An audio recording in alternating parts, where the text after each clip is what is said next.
Champions লিগের সেমিফাইনালের মহারণ শেষে নির্ধারিত হয়ে গেল বুদাপেস্টের ফাইনালিস্ট।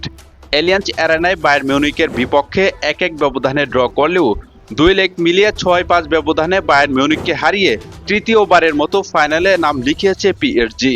লুইস এনরিকের শিষ্যরা যেন রেকর্ড বইয়ের পাতা নতুন করে লিখতে শুরু করেছে। বর্তমান চ্যাম্পিয়ন হিসেবে টানা দ্বিতীয়বার ফাইনালে ওঠার এক বিরল রেকর্ড গড়েছে প্যারিসিয়ানরা। ম্যাচের শুরুতেই উত্তেজনার পারদ তুঙ্গে তুলে দেয় পিএসজি। বাংলাদেশ সময় রাত 1টায় কিক অফের মাত্র 3 মিনিটের মাথায় উসমান দেম্বেলের গোলে লিড নেয় ফরাসি জায়ান্টরা। মাঝমাঠ থেকে পাল্টা আক্রমণ গড়ে তোলেন ফাবিয়ান রুইস ও কাবারেস্কাইয়া। জর্জিয়ান উইঙ্গার কাবারেস্কাইয়া বা প্রান্ত দিয়ে ডিফেন্স ছিঁড়ে ডি বক্সের নিচু ক্রস বাড়ালে নিখুঁত শটে বল জালে জড়ান দেম্বেলে।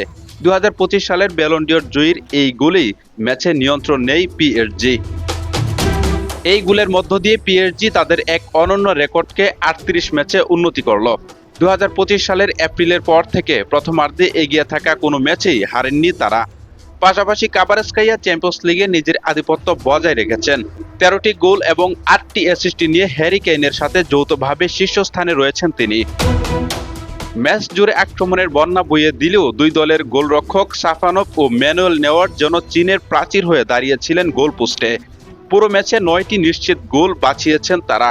বায়ার্ন মিউনিখ 15টি শট নিলেও সাফানভ একাই বায়ার্নের সব আশা ধূলিসাৎ করে দিচ্ছিলেন। ম্যাচের 29তম মিনিটে ঘটে বড় এক বিতর্ক। লাইমারের ফ্লিক থেকে আসা বল পিএসজি লেফট ব্যাক নুনো মেন্দেসের হাতে লাগলেও রেফারি পেনাল্টির বাঁশি বাজাননি।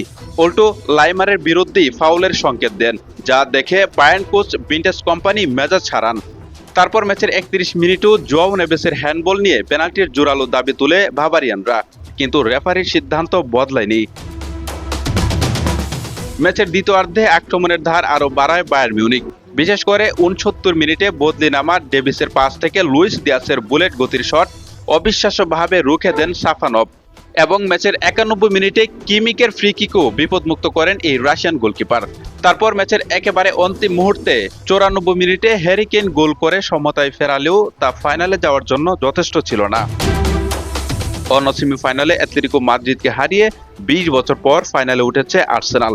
আগামী 30 মে হাঙ্গেরির বুদাপেস্ট স্টেডিয়ামে চ্যাম্পিয়ন্স লিগের শ্রেষ্ঠত্বের লড়াইয়ে মিকেল আর্তেতার গার্নারদের মুখোমুখি হবে লুইস এনরিকের পিএসজি।